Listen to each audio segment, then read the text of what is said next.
ఇగో నేను కొడితే మామూలుగా ఉండదు అని కేసీఆర్ అంటుండు. ఇగో ఇక్కడ అల్లుడు అలా మామ మాట్లాడుతుంటే ఎంత మంచిగా వింటుండు, నవ్వుతుండు, ముసిముసిలు నవ్వుతుండు హరీష్ రావు. ముసిముసి నవ్వులు ఎందుకు నవ్వుతుండు? వాళ్ళ మామ చెప్పే జోకులకు. ఏం జోకులు చెప్పిండో నిన్న లైవ్లో చూసినాం మనం. ఎర్రవెల్లి ఫామ్ హౌస్లో జహీరాబాద్ బీఆర్ఎస్ కార్యకర్తల సమావేశంలో మాట్లాడుతున్న కేసీఆర్ నవ్వుతున్న హరీష్ రావు అంటే బాగుండేది. ఎట్లా చూస్తుంటాడు ఇక్కడ. దీనికి కౌంటర్గా ఏం చెప్పిండు మరి రేవంత్ రెడ్డి అంటే, నేను కొడితే మామూలుగా ఉండదు అని కేసీఆర్ అంటే, కట్టె లేకుండా నిలబడి చాలు అని రేవంత్ రెడ్డి కౌంటర్ ఇస్తుండు. కట్టె లేకుండా నిలబడి చాలు, నువ్వు కొట్టడం కాదు, కట్టె లేకుండా నిలబడు అనేదే అంటుండు. మరి ఇద్దరు మాటలు ఎక్కడి నుంచి వచ్చినాయంటే, అసలు ఈ మీటింగ్ ఎందుకు పెట్టిండు?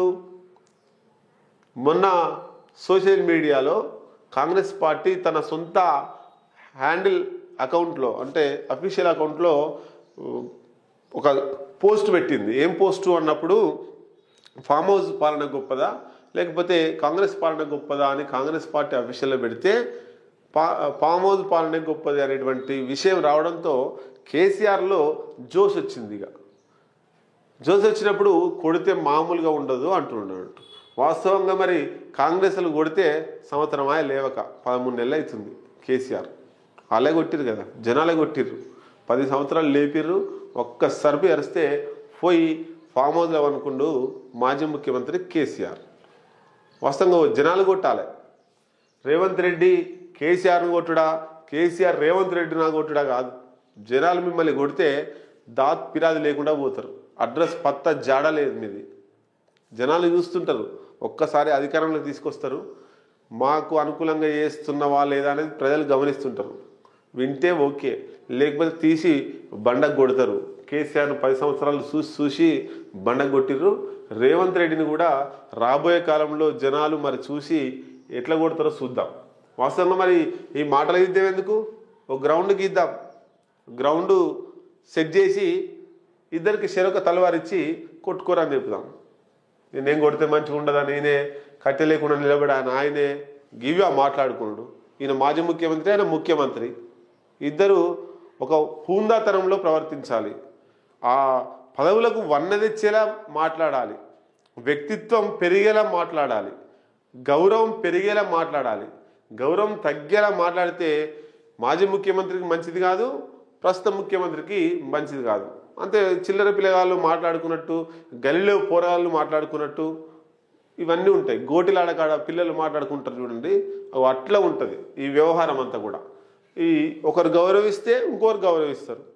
గౌరవించే విధానం నేర్చుకోరి, కించపరిచే విధానాన్ని మానేయండి. అప్పుడు మీ మీద ఏమన్నా ప్రజలకు మంచి అభిప్రాయం వస్తుంది. ఇన్ని రోజులు మౌనంగా గంభీరంగా చూస్తున్న అన్ని వర్గాల ప్రజలను మోసం చేసిన కాంగ్రెస్ రైతు బంధుకు రామ్ రామ్, దళిత బంధుకు జై భీమ్. ఇక్కడ జై భీమ్ అనే దానికి మరి కేసీఆర్ ఎందుకు వాడిండి అనేటువంటిది చెప్పాలి. జై భీమ్ అనేటువంటి పదము పలకరించుకోవడం అంటే, దళిత బంధుకు జై భీమ్ అంటే పలకరిస్తుండా? కేసీఆర్ ఆ పదం వాడడం అది కరెక్ట్ కాదా? ఆ సిచ్యువేషన్లో కేసీఆర్ ఆ పదం వాడడం ముమ్మాటికి కేసీఆర్ది తప్పే. జై భీమ్ అంటే ఏంది? అదొక గౌరవప్రదమైనటువంటి మాట. కొంతమంది అంటే అంబేద్కర్ వాదులు పిలుచుకునే మాట.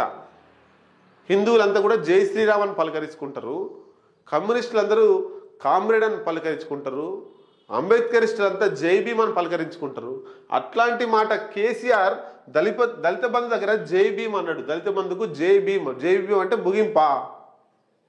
జై భీమ్ అన్నప్పుడు ముగింపా? అది జై భీమ్కు అర్థం తెలియని కేసీఆర్ జై భీమ్ పదం ఎట్లా వాడతాడు? దళితులకు అన్యాయం చేసిన కేసీఆర్ జై భీమ్ పదం ఎట్లా మాడిండు?